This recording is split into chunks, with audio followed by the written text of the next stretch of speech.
Hello everyone, this is Janvi and welcome to study seed. आज हम class 12th political science chapter 1 का topic 5 पढ़ेंगे, that is timeline of disintegration of Soviet union.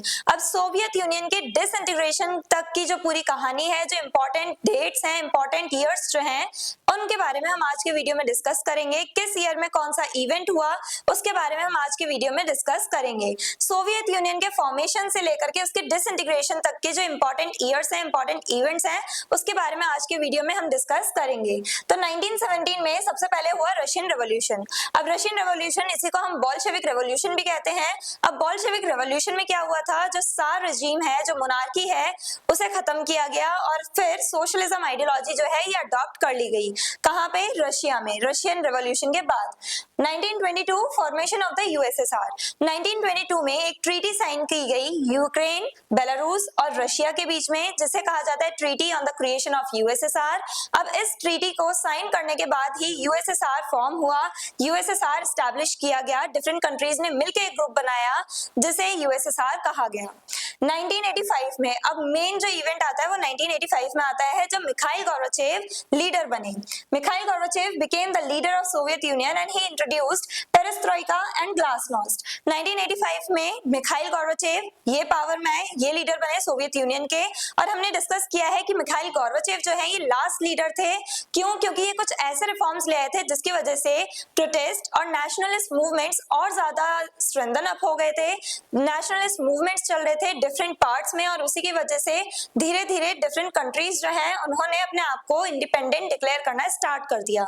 तो Mikhail Gorbachev perestroika यानी economic reforms लेके आए and glasnost यानी कि पॉलिटिकल रिफॉर्म्स लेके आए, जिसकी वजह से सिटीजन्स को फ्रीडम दे दी गई, freedom of speech and expression. और उसके बाद जो सिटीजन्स हैं उन्होंने अपनी वॉइस रेज करनी स्टार्ट करी गवर्नमेंट के अगेंस्ट में, और कम्युनिस्ट पार्टी की जो अथॉरिटी है वो वीकन अप होने लगी। मिखाइल गोर्बाचेव की वजह से कहा जाता है, इनके रिफॉर्म्स की वजह से डिसइंटीग्रेशन हुआ यूएसएसआर का। 1989 में फॉल ऑफ बर्लिन वॉल। अब जर्मनी की जो हमने कहानी सुनी थी, जर्मनी जो है वो टू पार्ट्स में डिवाइडेड था। जर्मनी ही नहीं, ईस्टर्न यूरोपियन कंट्रीज जो है, जो यूएसएसआर के पार्ट थी, तो यूएसएसआर की साइड में जो ईस्टर्न यूरोपियन कंट्रीज थी यानी वेस्टर्न यूएसएसआर की जो कंट्रीज थी, मैं यहाँ पे इमेज लगा दूंगी जहां जिसके थ्रू आप समझ सकते हो इन सारे कंट्रीज के कंसेप्ट को। तो जो ईस्टर्न यूरोपियन कंट्रीज थी, जो ईस्टर्न यूरोपियन कंट्रीज थी, वो ईस्टर्न यूरोपियन कंट्रीज और वेस्टर्न यूरोपियन कंट्रीज दोनों के बीच में आइडियोलॉजिकल कॉन्फ्लिक्ट थे। ईस्टर्न यूरोपियन कंट्रीज जो है, क्योंकि ये यूएसएसआर का पार्ट है, तो इसलिए ईस्टर्न यूरोपियन कंट्रीज जो है सोशलिज्म को फॉलो किया करती थी, वहीं वेस्टर्न यूरोपियन कंट्रीज कैपिटलिज्म को फॉलो किया करती थी। और इसी टाइप से जो ईस्टर्न यूरोपियन कंट्रीज है उन्हें पता था, क्योंकि ये ज्यादा नजदीक रह रही है कैपिटलिस्ट सोसाइटीज के, कैपिटलिस्ट कंट्रीज के ज्यादा नजदीक में है ईस्टर्न यूरोपियन कंट्रीज, तो वो जानती थी कि कैपिटलिज्म से कितने ज्यादा बेनिफिट्स मिलते हैं। कैपिटलिस्ट सोसाइटी में जो प्राइवेट प्रॉपर्टी के राइट्स होते हैं, डिफरेंट राइट्स होते हैं, फ्रीडम, जस्टिस, ये सारे आइडियल्स को कैसे फॉलो किया जाता है, ये सारे आइडियल्स कितने ज्यादा इंपॉर्टेंट हैं कैपिटलिस्ट सिस्टम के, इन सभी एडवांटेजेस को जानते थे ईस्टर्न यूरोपियन कंट्रीज।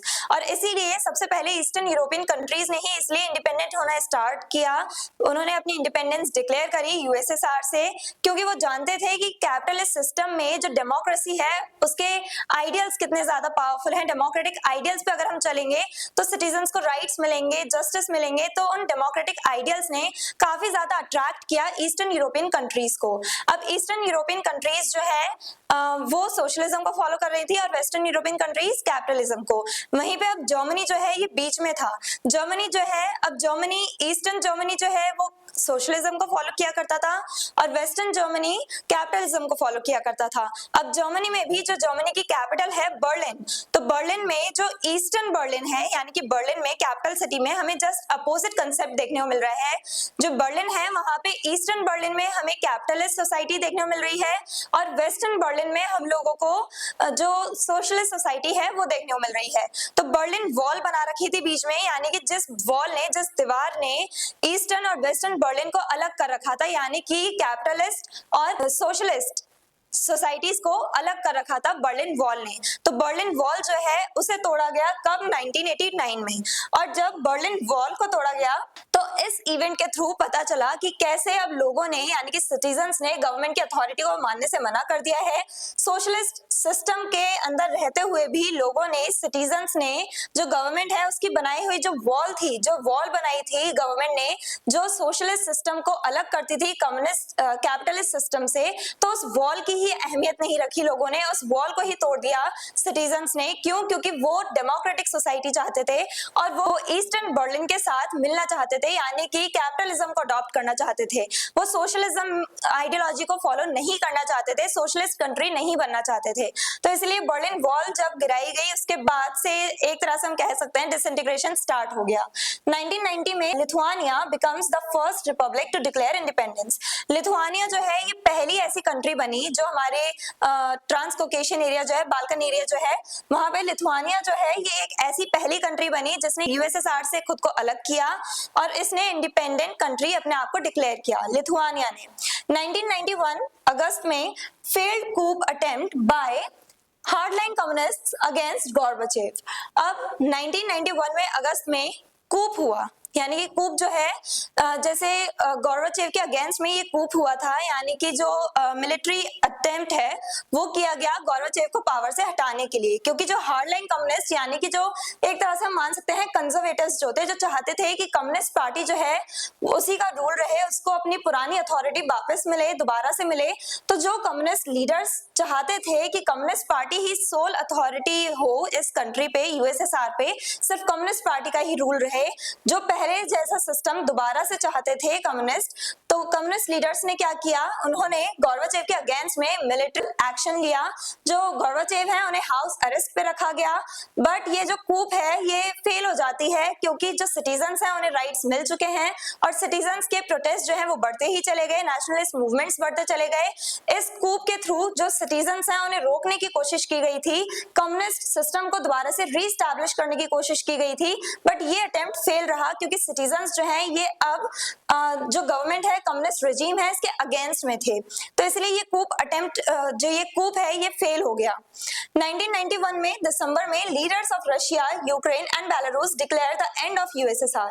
1991 में दिसंबर में यानी कि लास्ट मंथ में at the end of this year जो लीडर्स हैं कहाँ के, रशिया, यूक्रेन और बेलारूस, इन तीनों ही कंट्रीज ने मिलकर treaty on the creation of USSR sign करी थी और तब जाके यूएसएसआर फॉर्म हुआ। और इन्हीं तीनों कंट्रीज ने मिल करके जो यूएसएसआर है उसे डिसबैंड कर दिया, यानी कि इन तीनों कंट्रीज ने मिलजुल के एग्रीमेंट पे साइन किया कि हाँ आज हम डिसइंटीग्रेशन कर रहे हैं यूएसएसआर का, हम डिसबैंड कर रहे हैं इस ग्रुप को। अब जो यूएसएसआर है वो हमें देखने को नहीं मिल रहा था, ये सारी कंट्रीज जो है इंडिपेंडेंट हो गई।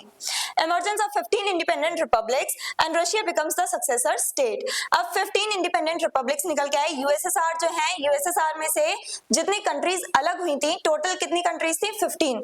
तो यूएसएसआर से निकल के 15 इंडिपेंडेंट नेशंस बने और उन सभी नेशंस में, उन सभी कंट्रीज में सक्सेसर स्टेट रशिया कहलाया गया। यानी कि जो पावर पहले यूएसएसआर के पास इन टोटल हुआ करती थी, कंप्लीटली जो पावर यूएसएसआर के पास हुआ करती थी, अब क्योंकि रशिया सबसे बड़ा स्टेट है, सबसे बड़ा नेशन है रशिया, तो इस वजह से रशिया जो है उसने सक्सेसर वाली पोजीशन ली, यानी कि रशिया जो है उसने इस पावर को हैंडल करना स्टार्ट किया, मैनेज करना स्टार्ट किया। अभी भी इन 15 कंट्रीज में सबसे ज्यादा इंपॉर्टेंट कौन था? रशिया। क्यों? क्योंकि रशिया के ही पास वो पावर थी जो इन 15 कंट्रीज पे रूल किया करती थी। बट ये इंडिपेंडेंट कंट्रीज बन गए थे, लेकिन कहीं ना कहीं फिर भी जो रशिया है, जैसे हम यूएनओ की बात कर सकते हैं, यूएनओ जो है united nation organization, international organization है, तो यूएनओ जो है, यूएनओ में इन 15 कंट्रीज यानी यूएसएसआर में से किसी एक कंट्री को, अब यूएसएसआर जो है इसकी एक सीट थी यूएसएसआर की यूएनओ में।